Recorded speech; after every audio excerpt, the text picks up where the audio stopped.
আসসালামু আলাইকুম প্রিয় সপ্তম শ্রেণীর শিক্ষার্থীরা। আগের ক্লাসে তোমাদের নতুন দেশ লিখেছেন রবীন্দ্রনাথ ঠাকুর এই কবিতার প্রত্যেকটি লাইনের ব্যাখ্যা সহ সমাধান তোমাদের বুঝিয়ে দিয়েছিলাম। আজকের ক্লাসে এই কবিতার পাঠ পরিচিতি, লেখক পরিচিতি এবং সৃজনশীল প্রশ্নগুলোর উত্তর তোমাদের বুঝিয়ে দেব। তো পাঠ পরিচিতি আছে, কবিতাটি রবীন্দ্রনাথ ঠাকুরের সহজ পাঠ গ্রন্থ থেকে, সহজ পাঠ গ্রন্থের প্রথম ভাগ থেকে নেওয়া হয়েছে। এই কথাটি ভালোভাবে মনে রাখবে, কারণ এটা সঠিক উত্তর এবং ক নম্বরের প্রশ্নের জন্য খুবই গুরুত্বপূর্ণ। এই কবিতার অজানাকে জানার সীমাহীন কৌতূহল এবং প্রাকৃতিক সকল রহস্য উন্মোচন করার আপার আকাঙ্ক্ষার কথা প্রকাশিত হয়েছে। ভাটার টানে ঘাটে বাঁধা নৌকা মাঝ নদী পেরিয়ে কোথায় গিয়ে যে পৌঁছাবে তার কোনো ঠিক নেই। হয়তো কোনো নতুন দেশে বা নতুন পরিবেশে গিয়ে সে পৌঁছাবে। এইসব নতুন প্রশ্নের উত্তর জানতে কৌতূহল জাগবে যে কারোরই। হয়তো কোনো অসীম সৌন্দর্য, অজানা আনন্দ বা অপার বিস্ময় তার জন্য অপেক্ষা করছে। অজানার প্রতি এই ব্যাকুলতা শিশুরা তার আশপাশের সবার মাধ্যমে দেখতে চায়। এরপরে হচ্ছে কবি পরিচিতি। বাংলা ভাষা ও বাংলা সাহিত্যকে বিশ্ব সাহিত্যের অঙ্গনে সম্মানের আসনে অধিষ্ঠিত করে বিশ্বকবি আবির্ধায় অভিহিত হন রবীন্দ্রনাথ ঠাকুর। 1861 থেকে 1941 সালে তার জন্ম এবং মৃত্যু সাল। তিনি জোড়াসাঁকোর ঠাকুর পরিবারের বাড়ির মহর্ষি দেবনাথ ঠাকুর ও সারদা দেবীর চতুর্থ-দশতম সন্তান। রবীন্দ্রনাথের বাবার নাম ছিল মহর্ষি দেবনাথ ঠাকুর আর মায়ের নাম ছিল সারদা দেবী। রবীন্দ্রনাথ হচ্ছেন তার বাবা মায়ের 14তম সন্তান। আধুনিক বাংলা কবিতায় ধারায় নতুন যুগের প্রবর্তক তিনি। 15 বছর বয়সে তিনি প্রকাশিত হয় তার প্রথম কাব্যগ্রন্থ, সেটা হচ্ছে বনফুল। গীতাঞ্জলি এবং তার আরও কিছু কবিতার অনুদ্ধৃত কাব্যগ্রন্থ সং অফারিংস এর জন্য 1913 সালে সাহিত্যে নোবেল পুরস্কার লাভ করেন। মানসী, সোনার তরী, চিত্রা, খনিকা, বলাকা অন্যতম কাব্যগ্রন্থ। ছোটদের জন্য রচনা করেছেন শিশু ভোলানাথ, খাপছাড়া ইত্যাদি কাব্যগ্রন্থ। বাংলা ছোট গল্প প্রথম তার হাতেই প্রতিষ্ঠা লাভ করে। কবিতা, ছোট গল্প ছাড়াও উপন্যাস, নাটক, প্রবন্ধ, সঙ্গীত, ভ্রমণ কাহিনী, বাংলা সাহিত্যের সকল শাখায় তার অডেল দানের সমৃদ্ধ রয়েছে। ব্যাকরণ, ভাষাতত্ত্ব, ছন্দ ও চিত্রকলাতেও তিনি অসামান্য অবদান রেখেছেন। অনন্য সাধনার প্রতিভার অধিকারী রবীন্দ্রনাথ ঠাকুরের একাধারে সাহিত্যিক চিন্তক, শিক্ষা সংগঠক, সুরকার, গীতিকার, নাট্যকার, নাট্য প্রযোজক, অভিনেতা, অনবদ্য চিত্রশিল্পী। এছাড়া তিনি শান্তিনিকেতন ও বিশ্বভারতীর মতে নতুন ধারার শিক্ষা প্রতিষ্ঠা গড়ে তোলেন। এই ছিল কবি পরিচিতি। এবার আমরা বহু নির্বাচনীয় প্রশ্নগুলোর উত্তর এবং সৃজনশীল প্রশ্নগুলোর উত্তর জেনে নেব। ক নম্বরে আছে জলের ধারে কি দাঁড়িয়ে আছে। তো উত্তরে লিখব আমরা ছোট গ নাম্বারটা, নারিকেলের বন। 2 নম্বরে বলছে অমনি করে যায় বেশে ভাই নতুন নগর বনে। এখানে কি প্রকাশ পেয়েছে। তো উত্তরে লিখব আমরা খ নাম্বারটা। খ নাম্বারটা হচ্ছে 2, 3। অজানা আনন্দ, অপার বিস্ময়। উদ্দীপকটি পড়ে 3 ও 4 নং প্রশ্নের উত্তর দাও। দেখা হয় নাই চক্ষু মেলিয়া, গড় হতে শুধু 2 পা ফেলিয়া। একটি ধানের শীষের উপরে একটি শিশির বিন্দু।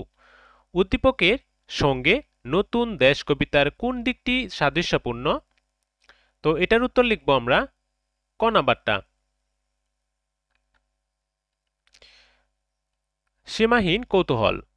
4 নম্বরে বলছে উক্ত দিকটি নতুন দেশ কবিতার কোন অংশের প্রতিফলিত হয়েছে। উত্তর হবে খ নাম্বারটা, থাকি গড়ের কোণে সাত জাগে মোর মনে।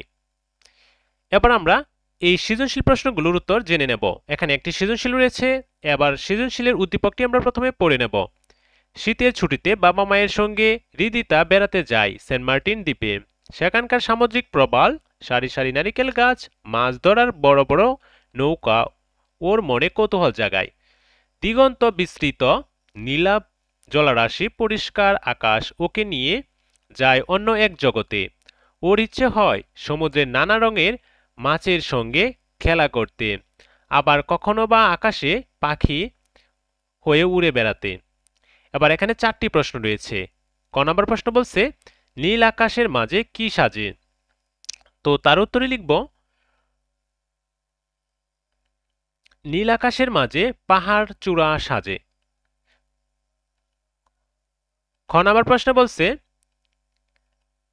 লাখি গড়ের কোণে বলতে কি বোঝানো হয়েছে? খাকি গড়ের কোণে বলতে অবরুদ্ধ একঘেয়ে জীবনকে বোঝানো হয়েছে। জলের ঢেউয়ের নিত্যারত নৌকা একসময় ভাটা টানে, অজানা গন্তব্যে পাড়ি জমায়। নতুন দেশ কবিতায় শিশুর মনে অমনি করে ভেসে যায় সাত জাগে, ভেসে যাওয়ার সাত জাগে। কিন্তু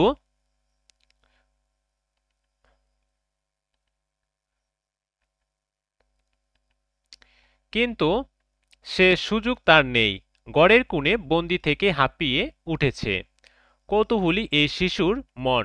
আলোচ্য পঙ্ক্তিটি দ্বারা বিষয়টি প্রকাশ পেয়েছে। পরের প্রশ্ন বলছে হৃদিতার সেন্ট মার্টিনে দেখা দৃশ্য নতুন দেশ কবিতার চিত্রিত কোন দিকটি প্রতিফলিত হয়েছে ব্যাখ্যা করো। তো উত্তরে লিখব হৃদিতা সেন্ট মার্টিনে দেখা দৃশ্য নতুন দেশ কবিতায় উল্লেখিত প্রাকৃতিক সৌন্দর্যের দিকটি প্রতিফলিত হয়েছে। নতুন দেশ কবিতায় কবি এক শিশুর অপরিসীম কৌতূহল এবং সৌন্দর্য চেতনার দিক ফুটিয়ে তুলতে চেয়েছেন। ভাটার টানে ছুটে চলা নৌকার মতো দূরের নগর বনে পাড়ি জমাতে চায় সে, কল্পনাকেও আশ্রয় করে। তাই সে চলে যায় নতুন এক দেশে। এই দেশের প্রাকৃতিক শোভা তাকে মুগ্ধ করে। সাগর পাড়ের নৌকা, সারি সারি নারিকেল গাছ শোভা এবং নীল আকাশের মাঝে পাহাড় চূড়ার অসাধারণ সৌন্দর্যকে তাকে মুগ্ধ করে ফেলেছে। উদ্দীপকে আমরা হৃদিতার প্রাকৃতিক মুগ্ধতা লক্ষ্য করেছি। সেন্ট মার্টিন দ্বীপের সারি সারি নারিকেল গাছ, বড় বড় নৌকা তাকে পুলকিত করে। সমুদ্রের নীলাভ জলরাশি, পরিষ্কার আকাশ হৃদিতাকে নিয়ে যায় অনন্য এক জগতে। এভাবে উদ্দীপকটিতে প্রাকৃতিক সৌন্দর্যের প্রতি হৃদিতার মুগ্ধতার প্রকাশিত হয়েছে। নতুন দেশ কবিতায় এই বিষয়টি পরিলক্ষিত হয়।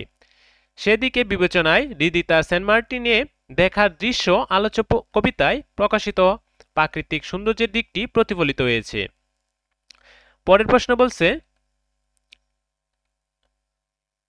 ঘ নম্বরে উদ্দীপক যেন নতুন দেশ কবিতার মূল ভাবকে ধারণ করে আছে, উক্তিটির যথার্থ মূল্যায়ন করো। উত্তরে লিখব নতুন দেশ কবিতার প্রকাশ পেয়েছে অজানাকে জানার কৌতূহল, কল্পনার অবদার বিচরণ এবং সৌন্দর্য মুগ্ধতা, যা আমরা উদ্দীপকেও দেখতে পাই। নতুন দেশ কবিতায় রবীন্দ্রনাথ ঠাকুর এক শিশুর সৌন্দর্য মুগ্ধতা ও কল্পনার অবাধ বিচরণকে ছন্দবদ্ধ করেছে। কবিতায় দেখা যায় শিশুটি ঘাটে বাঁধা নৌকাটির জলের ঢেউয়ে আন্দোলিত হওয়াকে নিত্য হিসেবে মনে করেছে। ভাটার টানে ছুটে যাওয়া নৌকার মতো সেও অজানা দেশে পাড়ি জমাতে চেয়েছে।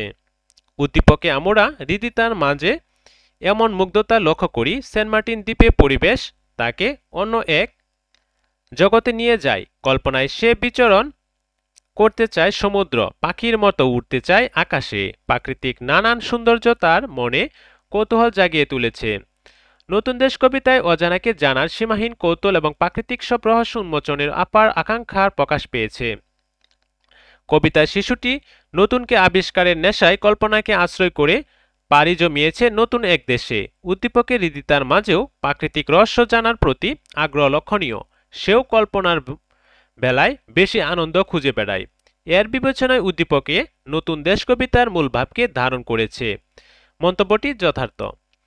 তো প্রিয় শিক্ষার্থীরা, আজকের ক্লাসে তোমাদের নতুন দেশ কবিতার সঠিক উত্তর, সৃজনশীল প্রশ্ন, পাঠ পরিচিতি, লেখক পরিচিতি বুঝিয়ে দিয়েছি। পরবর্তী ক্লাসে কুলি মজুর কাজী নজরুল ইসলামের লেখা এই কবিতা থেকে শুরু করব। তো পরবর্তী ক্লাসের আমন্ত্রণ জানিয়ে আজকের ক্লাসটি এখানে শেষ করলাম। সবাই ভালো থাকো, সুস্থ থাকো, আল্লাহ হাফেজ।